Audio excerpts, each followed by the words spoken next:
Hello friend, edu point competition academy में आपका स्वागत है। और आज हम करने वाले हैं रीजनिंग का चैप्टर 3 वर्णमाला का चैप्टर करने वाले हैं हम।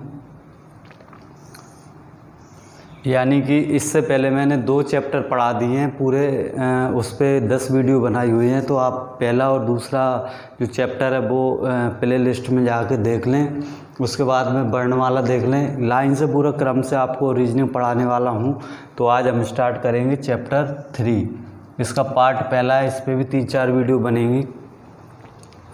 तो आज देख लेते हैं इस पे। इसमें थोड़ी सी मतलब जो सवाल हैं इस तरीके से पूछा जाता है कि जैसे वर्णमाला होती है ABCD 26 होती हैं, तो उनमें अगर बाएं से 10वां और दाएं से 15वां ले लें तो उनके बीच में कितने अक्षर होंगे। या ऐसे बोल सकता है जैसे लिखा है मैंने, अंग्रेजी वर्णमाला में कौन सा अक्षर बाएं से 23वें तथा बाएं से 7वें अक्षर पे आएगा, 7वें पर आएगा। तो इस तरीके का अगर सवाल आ जाए तो आपको 2 चीज़ें याद रखना है।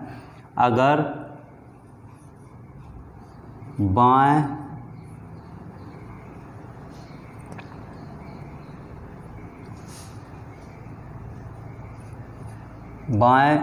और बाएं 2 बार बोल दे तो क्या करना है, माइनस। यानी जैसे बोला हुआ है बाएं से 23वां और बाएं से 7वां, तो हमेशा दोनों अंकों को घटा देना है, माइनस करना है। और बाएं प्लस दाएं बोल दे तो जोड़ देना है। और दाएं और दाएं बोल दे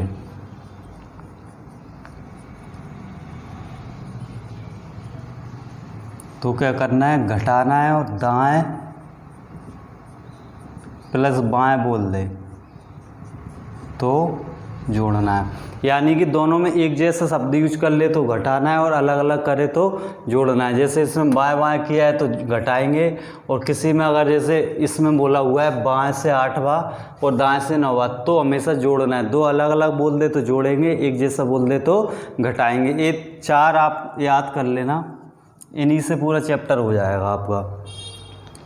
और इस तरीके के सवाल पूछे जाते हैं जैसे ABCD 26 होती है, उसमें अर्धांश रहता है, 2 स्टेप रहती हैं, 13 की रहती है। 13 का कहाँ तक हो जाता है, M तक, A से M तक 13 और N से Z तक 13। पहला अर्धांश होता है, द्वितीय अर्धांश होता है।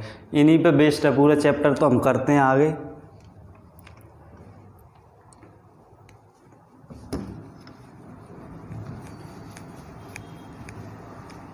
चलिए देख लेते हैं। पहला सवाल है कि अगर पूर्वार्ध या फर्स्ट स्टेप को उल्टे क्रम में लिख दिया जाता है तो बाएं से 8वां अक्षर के दाएं 9वां अक्षर कौन सा होगा। तो देखना कौन सा पलट रहा है, वो पहली स्टेप, यानी इनको पलट दें। इसको M से लेके A तक लिख दें। M L K J I H G F E D C B A, इस तरीके से पलटना होता है। मैंने एक सवाल में बता रहा हूँ, उसके बाद हम डायरेक्ट करेंगे। तो पलट दिया, यानी पहली स्टेप को पलट दिया जाए तो बाएं से 8वां, दाएं से 9वां, यानी बाएं दाएं 2 दे दिया तो क्या करते हैं, हम जोड़ते हैं।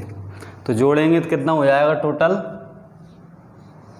17वां स्थान हो जाएगा। बाएं दाएं बोले तो जोड़ना है, हमेशा याद रखना।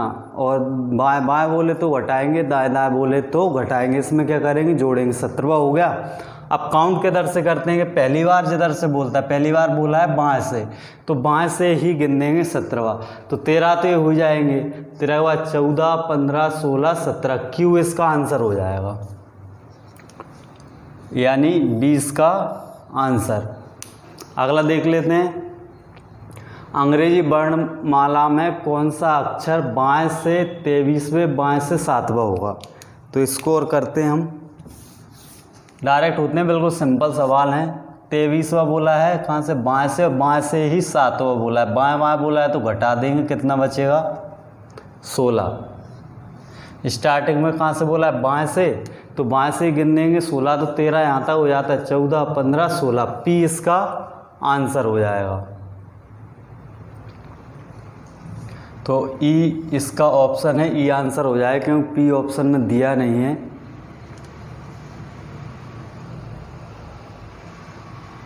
इतना हो जाएगा। तीसरा देख लेते हैं, यदि प्रथम एवं द्वितीय दोनों अर्धांशों को उल्टे क्रम में लिख दें, जैसे ये पहला वाला लिखा था वैसे ही इसको लिखना है उल्टे क्रम में। लिख दिया जाए तो बाएं से 11वां, बाएं से 11वां और दाहिनी से 6वां। बाएं दाएं बोला है तो जुड़ेंगे, 11 और 6 17। 17वां स्थान देखना है अपन को। कहाँ से देखना है? स्टार्टिंग में बाएं से बोला है तो बाएं से 17वां। तो देखना पहला चाहे पलटो या मत पलटो रहेगा, ये तो पूरे काउंट ही होना है। तो 13 तो हो जाएंगे, 17 गिनेंगे तो ये भी क्या हुआ? पलटा हुआ।